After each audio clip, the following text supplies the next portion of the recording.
What's up everyone, OJ over here from Player Essence and welcome to another video. Today we have some awesome information to get into, but before we do that, let's go ahead and hit that like button, try to get to 500 likes for this video. Now with that out of the way, let's go ahead and jump right in. And we are starting off with Nintendo on merging its developer divisions, 3DS's current role in all of what Nintendo's doing, and a lot more. So there was an interview from The Verge with Nintendo's Shinya Takahashi. He's one of the big games bosses over at Nintendo, and he had quite a bit to say, so let's go ahead and get right into what he had to say on just a variety of different Nintendo topics, from the Switch to the 3DS and more. So this was on ensuring there aren't big enough gaps between new game releases. Here's what he had to say. Quote, "It's something that I think about and worry about all the time, because as you guys all know, the Wii U had a lot of gaps in releases, and the 3DS to some degree also had a lot of gaps as well." Now on the next thing, he talked about on the benefits on merging its development divisions, which took place a few years ago.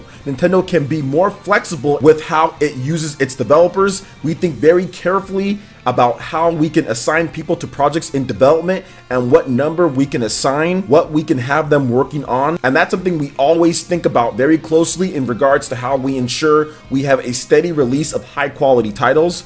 On sticking to release dates, quote, "If they don't have a deadline, they'll be happy to refine the project forever. If we didn't have a deadline, we might still be working on Super Mario Bros. 3 for the Famicom." Takahashi also works with the company's sales and marketing teams in order to ensure everything follows the right schedule. Putting all of that together is maybe the biggest part of my job. So Shinya Takahashi has a very important job when it comes to structuring and also the sales of planning and everything too. This guy is out there just doing a lot of different things. Now Mr. Takahashi also commented on the Nintendo 3DS, and here's what he had to say on that. Quote, "As a platform that is now in its 8th year since launch, I think it has found a very interesting role for us, which is that it's accessible to a lower age demographic, and we're able to focus a lot of software that's really appealing to the audience on the Nintendo 3DS platform, which means that we can also look for software teams that are very well suited to creating games of that type."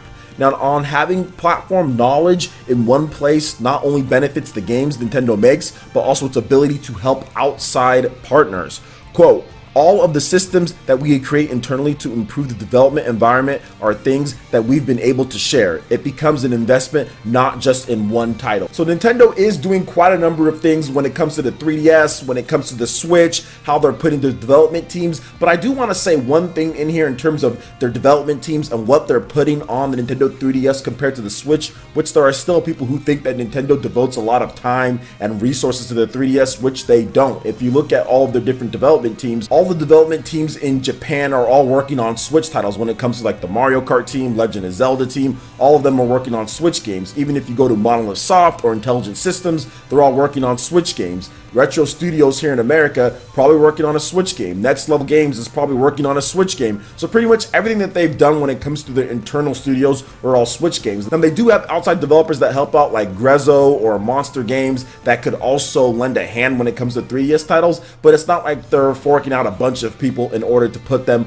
on 3DS games. Usually it's like a few different people that are left behind on the squad. For example, like while they were developing Fire Emblem Three Houses for the Nintendo Switch, they had a little bit of a team left behind to develop Fire Emblem Echoes Shadows of Valentia on the Nintendo 3DS, and after they finished with that, they just got back to work on Fire Emblem Three Houses for the Nintendo Switch. So it's not like Nintendo's doing anything crazy there. But overall, I thought it was a good discussion with Shinya Takahashi when it comes to Nintendo. What do you guys think about everything that he had to say here? Let me know your thoughts in the comment section below. Alright, now moving to the next topic here, we have Neo Kuni 2 Revenant Kingdom version 1.03 update is now available for you to download, and it adds something that a lot of people kind of knocked the game for, and that was being too easy, because there are hard and expert difficulty modes, which I desperately think that the game needed at launch. There's also rare treasures and true accessory potential as well. So publisher Bandai Namco and developer Level 5 have released a brand new version 1.03 update for Neo Kuni 2 Revenant Kingdom on the PlayStation 4 and also the PC, which adds a hard and expert difficulty modes among other features. So let's go over some of the patch notes. We won't go over everything. I streamed Neo Kuni 2 Revenant Kingdom for you guys. I think it's a fantastic game, but yeah, it is a little bit easy. New difficulty modes added, hard and expert. You can now choose how hard you want your challenge to be when you select new game from the title screen or by entering the in-game options menu at any time.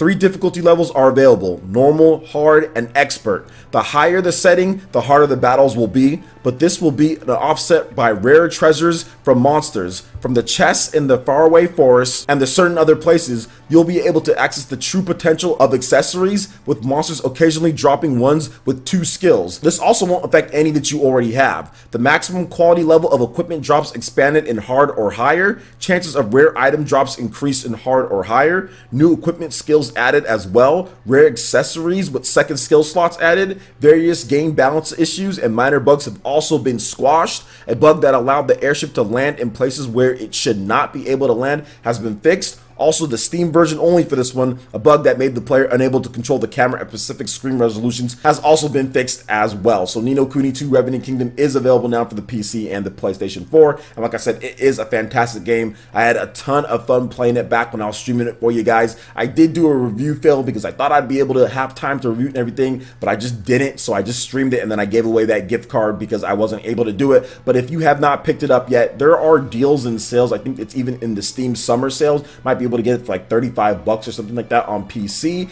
and I think that it's already like $29.99 or $39.99 on the PlayStation 4. I would definitely say pick it up. It's one of the best RPGs on the PlayStation 4. It has a fantastic art style. There's a lot of charm to the visuals. It has a great story. I think it's good. I think it's good, and I know there's a lot of people that compare it to Ni no Kuni 1, obviously, but they're very different styles of games in terms of how they operate and they play and what you can do in those games. But overall, it's still a solid game no matter how you feel about the first one or not. I had a ton of fun with it, and it would have been better in my opinion if there was like a hard mode to where you can challenge yourself a little bit, because the game is a bit easy. I don't think I really even ever had the threat of dying while I was playing it. So this is a lot better, and I think I might jump back in just because they did add that hard mode in there, and even an expert mode for people that are really good at the game too. So what do you guys think about Ni no Kuni with the version 1.03 update? You think it's a good addition to this? Are you guys going to go back and play this one or pick it up for the first time? Let me know your thoughts in the comment section below. All right, and moving into the final topic here, the Neo Geo Mini will launch officially on July 24th in Japan for 11,500 yen,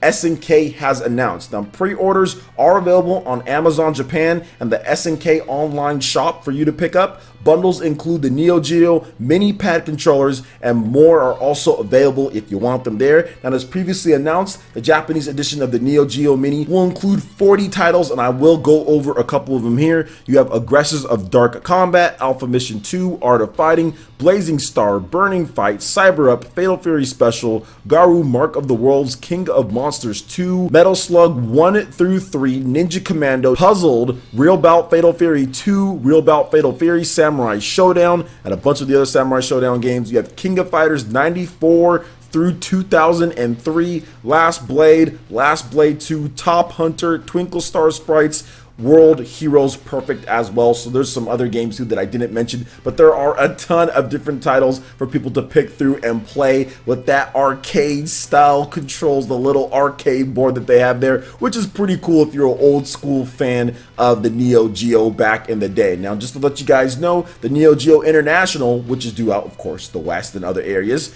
and that will be at a later date. So it's going to be later in the year and will include 14 different titles from the Japanese edition. So there will be 40 titles, it looks like, total, but there will be 14 different ones from some of the ones that you guys do see here. So a little bit different, but at the same time, still probably going to have some games that were maybe more popular here in the West, more so than Japan. But I know that they're probably going to keep like all the King of Fighters games, and they're probably going to keep all the Samurai Showdown, Fatal Fury, stuff like that. That's like synonymous with SNK, and I think that that's awesome that they're doing this. I'm not a huge fan of the old school Neo Geo or SNK or their games. Like, I never really played like the King of Fighters. I never really got into that as much, or Samurai Showdown. I did play it in the arcades anytime I got the opportunity, but it wasn't like it was the first game that I ran over there to go play. I ran over to go play Mortal Kombat. I ran over to go play Street Fighter. I ran over to go play like The Simpsons and other games like that. I never ran over to go play Fatal Fury or King of Fighters or anything like that. I just never did. I don't know why, but I just never did. Like I said, I've played all of them in the arcades back when I was growing up, but I just played other games more. There was a TMNT game. I played that one a lot more.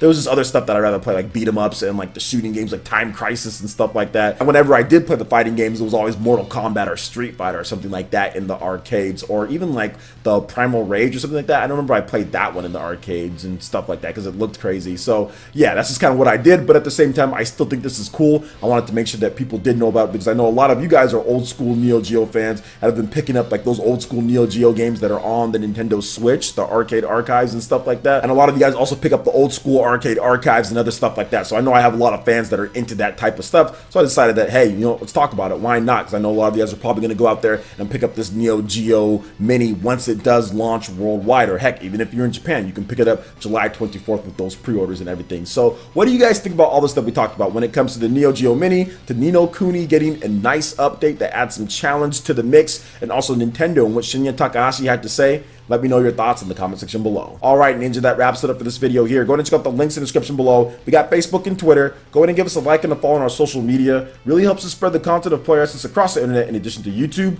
Also, make sure you check out our Patreon, Twitch, and YouTube Live gaming pages and consider supporting Player Essence. When you do so, it gets you access to all sorts of cool benefits, perks, rewards, and emotes via YouTube sponsorship. So check out the link in the description below and consider supporting Player Essence right here on YouTube. Hit that like button if you did like this video. Let me know you guys want more content like this going forward in the future. And subscribe to Player Essence for the latest RPG, Japanese, and Nintendo gaming news. Thank you so much for watching, and we'll catch you, Ninja, for the next video. Peace.